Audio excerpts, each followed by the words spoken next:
Hi, this is Janet. Try it like it, create it. And what I have in front of me is a variety of pens that I found at the Dollar Tree. I had not seen them before, and they all have the word Journaling Ink Plus on them. Now this one says it's a Magna Tank, a smooth gel ink. It says it's a 0.7 pen. And then these two here, it looks to have a brush tip. It says it has a brush tip, micro tip, and this one, it says no bleed, quick dry, archival ink. This one's black, this one is pink. It also, not only does it have the coloring on the package, but it also tells you down here that the ink color. And then these two, interesting enough, as I was setting up for this picture, I noticed that the packaging going the correct direction, the pens are upside down, and what I'm seeing here is that these are metallic brush markers, premium metallic finish, writes on black paper. So we'll give that a try as well. So let me open up one of each of these and then I'll come back and test each one out. Okay, I went ahead and unboxed them all and tested them, and so let me show you what I have found out. Okay, so this is the Journaling gel pen. It has kind of a clear cap to it and a really pretty looking pen. And as far as writing, you know, it has a real nice feel to it. The ink flows nicely, no matter what direction you're going in. Yeah, I mean, you can do some nice words with this. So yeah, you're going to get a nice, whether you're straight up and down or at an angle, doesn't matter how you write. This is a really nice, comfortable pen. It's not heavy. The grip here is kind of rubbery, so that's nice. And I really like the, I don't know, is it coppery color to it? I almost wish that this clip here had that same kind of color to it. I think it would give it a much richer look, or to remove it altogether would be nice looking as well. So very nice pen, would make for a very nice gift as well. So let's move on to the next two, which were the micro tip brush pens. I thought, you know, I'll unbox the pink one first because we've already done some black ink here, to show you what the nib looks like. It looks like a brush. It is not, it is more sponge-like, I guess, but it does bend. So you get nice coverage, but I will say it's almost highlighter-like. It has a little bit of flexibility to the tip, but not a lot. It is not a brush. It's more of a, what would I say, plasticky, rubbery piece. And the black itself, it writes well. You can go thin, you can go thick. I do not do calligraphy, but you know, the stroke of calligraphy going up thin and coming down thick. Yeah, you can get that look from it. It looks like on my paper, it almost might be bleeding a little bit with the black. The edges don't look quite as smooth as the pink, but still a nice pen, and you know, there's a lot of nice uses for them. Disappointed in that it's almost a little bit more watercolor-like than I expected. And then the last two are metallic, and if I could find more of them, I would definitely buy them. They're beautiful. They, you can see the brush nib, a little bit thicker than these. Let me just put those two up for comparison. All right.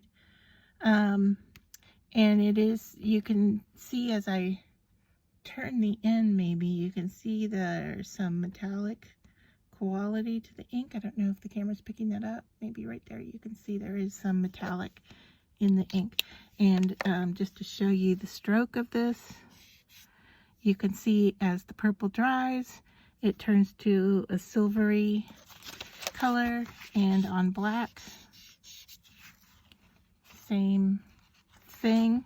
Purple starts to dry up and you're left with a silvery look. Let's see what the green looks like next to the purple. Really nice coverage. Beautiful on the black. I don't know if I'm getting so much metallic look to it, but definitely you can get some thin strokes. You can do some little teeny dots with it. And it does have a metallic quality to it, and here on the white you can see that there is a difference between the green and the purple, even though, as I'm saying, the color does dry off and leave more of the metallic look to it. I like, out of all of them, I think I like the metallic the best, and then the journaling pen the second best. Two completely different uses for each of those pens. However, I can see me using these more than I can see me using these microtip brush pens. Hope that's helpful, and I hope you can find a use for these pens in your crafting room, and so keep an eye out for them at your local Dollar Tree. As I was putting my pens away, I saw in the drawer that I have a metallic amethyst pen from Spectrum Noir. Now, the price point on this is going to be much higher than this one from the Dollar Tree, but I thought, you know, couldn't hurt to take a look and see what they look like next to each other. So here's the Spectrum Noir, and it has a brush tip at the end as well, so let's just compare the look of those two. So there we are. They look very similar. Actually, the Dollar Tree one looks to be a little fatter, maybe, not by much. So Spectrum Noir right here. Okay. And then the ink brand from the Dollar Tree right there next to it. Now, I will point out to you as that dries that the Spectrum Noir had a small nib on this end, but I've never gotten it to look metallic. It does write purple, but I don't have any metallic to it. So the idea of having a double nib metallic marker didn't work in this sample. But here are the two, and this is the Spectrum Noir, and this is the one from the Dollar Tree, and almost the coverage of the one from the Dollar Tree is almost a little bit nicer. Maybe because my Spectrum Noir pen is a little bit older, I don't know, but similarity is definitely there. Definite. For the price point difference, I'd have to go with the one from the Dollar Tree.